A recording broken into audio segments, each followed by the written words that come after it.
It's not about motivation. Winners need discipline. Wake up and win today. Discipline comes from within.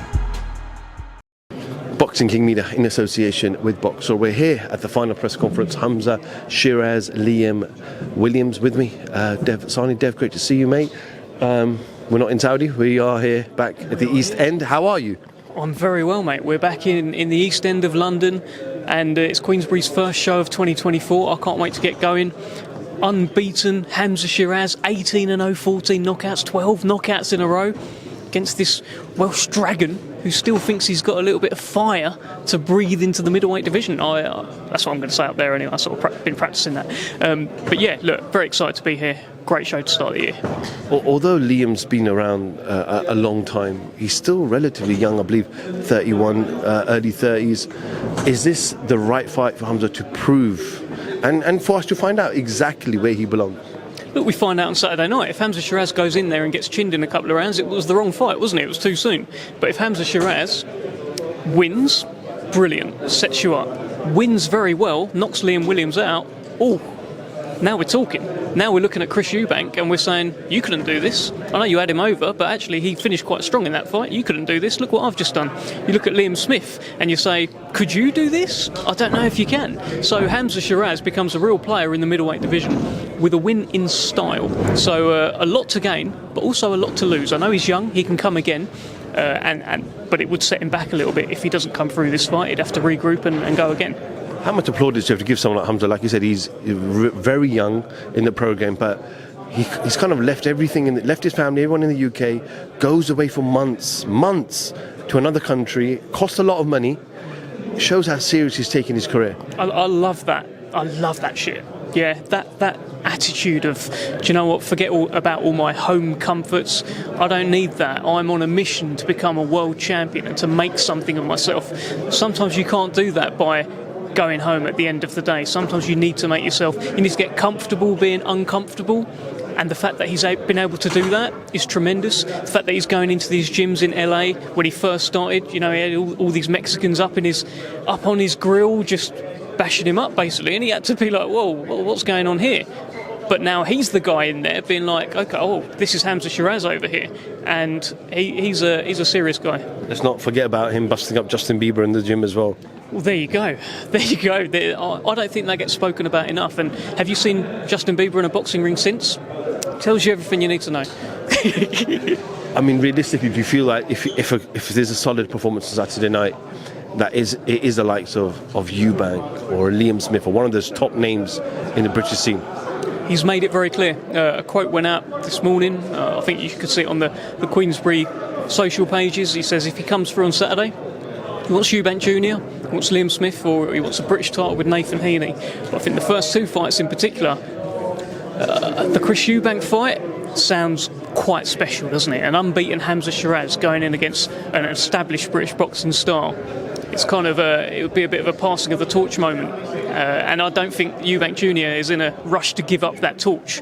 So it'd be quite big. We've also got the return of the beast from the East, Anthony Yard, on this card, and obviously second fight back after that Beterbiev loss.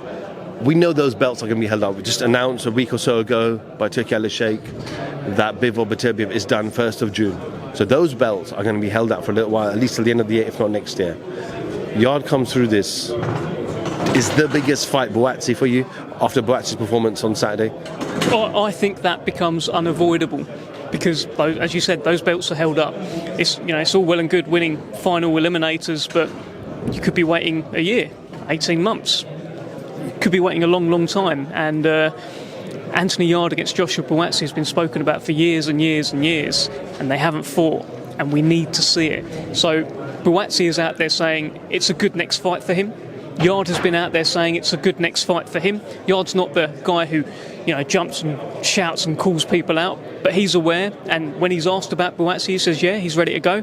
The fans have wanted it for years and years and years. Hopefully, we can make it happen. Fingers crossed. Turn our attention to last week, Friday. Rumours started to circulate online. Fury USYK is going to be delayed. There's some sort of injury, etc. We then come to learned the facts later that evening about the cut in his eye, which was a horrific cut. Just your thoughts. Obviously, everyone's getting excited. We're only 2 weeks away from this mega fight that we've been waiting for the last 20 plus years. What was your instant reaction? I mean, I was gutted. Like, when I was told on the phone, I was like, oh, come on. Like, because it would have been Sunday, I would have been flying out there. So I was very excited about it, about what I was going to be doing in fight week. So yeah, gutted. But when you sort of zoom out from all of this stuff, it is just very simple. It's fighter gets injured before a fight gets rescheduled. That's it. Everything else is just noise, but disappointing. I mean, one of the good things was less than 24 hours later, the negative turned into a positive, and there was a rescheduled date. A lot of people are sceptical about the date in terms of, is that enough time for that cut to heal? You're not a fighter, you're not a cut man, but just your thoughts from the people around you. You think that's enough time? I think if Tyson's happy, and Frank's happy, and His Excellency is happy, and Usyk's happy, and everyone's happy, I'm happy. So, yeah, let's go.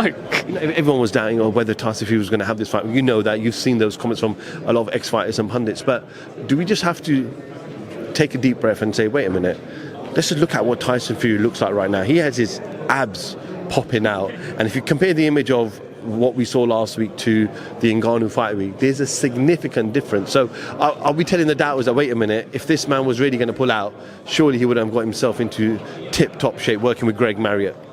I feel like you can't really tell the doubters anything. The thing about the doubters, the critics that Tyson Fury has, sometimes he can do no right. These same people, after he beat Vladimir Klitschko, would have criticised. If he is to beat Alexander Usyk, they will say Alexander Usyk was too old. They'll be downplaying the victory, downplaying Usyk's credentials. Oh, he was only a cruiserweight anyway. If Tyson Fury then goes on to beat Anthony Joshua, they'll say, oh yeah, but it wasn't the old AJ. Oh, the old AJ would have done this. So Tyson can do no right in some people's eyes. He's just got to, and he knows this, he's just got to crack on with what he's doing. What he's doing has worked very well. What he's doing has led to him being a multi-millionaire, the unbeaten lineal heavyweight champion, a two-time world heavyweight champion with 0 losses. You don't see them every day. And about to enter the biggest fight of his life. So he's doing okay. $10 million or pounds, I believe it's dollars, forfeit if any of the fighters pull out of the next rescheduled day. It's a lot of money. It's a lot of money. It's a lot of money. But I don't think anyone will have to pay that money. So I think we're good. It's also good to see Tyson put a video out yesterday. He's talked about he's not really interested in becoming undisputed, but it's a big fight. He's having this big fight. He doesn't know how long he's got left in the sport. But yesterday he put a video out, very positive. Usyk twice, Joshua at least once, maybe twice, and then an Ngannou rematch. We might be in Saudi for a little while. We may well be. I hope so. I hope all of those fights happen. This is good. He's excited, right? An excited Tyson Fury who wants to fight, who has his tail up, who's enjoying this new relationship with Saudi Arabia is very, very good news. Not just for the heavyweight division, but for boxing. Tyson Fury is kind of becoming a real figurehead for boxing right now. Him active at the top of the division is great news. So we should embrace it. Daniel Dubois doesn't shy away from these big fights. He's calling out HRGOVIC yesterday after punching the punch bag. Do you think we can see that? Yeah, he wants to fight him. Like, Daniel Dubois wants to fight Filip HRGOVIC. You don't really see fighters calling out Filip HRGOVIC. How often do you see that? Do you remember when they needed to find an opponent for his final eliminator and they went all the way down the list? He's turned it down. Eventually Big Bang Zhang said yes, because that's what he does. He's a G. He says yes. But people don't really want to fight HRGOVIC. Daniel Dubois does. It's also a fight that makes a lot of sense. HRGOVIC is number 1 with the IBF. Number 2 is vacant. Number 3 and 4 have fights lined up. That's Parker and Joshua. Daniel Dubois is number 5. Let's see it. It's a great fight. Well, we look forward to these great fights over the next couple of months. Just we were circling Eddie Hearn's talking about Gervonta Davis and Conor Benn. What are your thoughts? Hey, if they can get it done, fantastic. I was actually going through some old stuff the other day, chucking some stuff out. I didn't chuck this out though. I found the programme for Gervonta Davis against Liam Walsh when we had him over at the Copper Box. Remember that one? That was like one of the launch shows on BT Sport. Mental, but he was great fun. I met him that week. He's one of the undeniable stars of world boxing. You get him over to the UK again, amazing. That fight happening in the States is also big business. So if they can get that done, fantastic. Good luck to them. Final one, 5-on-5. I know it's going to be all sort of mind games being played from both sides, but from your perspective, you get to choose 2 weight categories. So right now, if I put you on the spot and said choose 2 weight categories and 2 fighters that you would like to fight, 2 of Eddie fighters, what would that matchup be?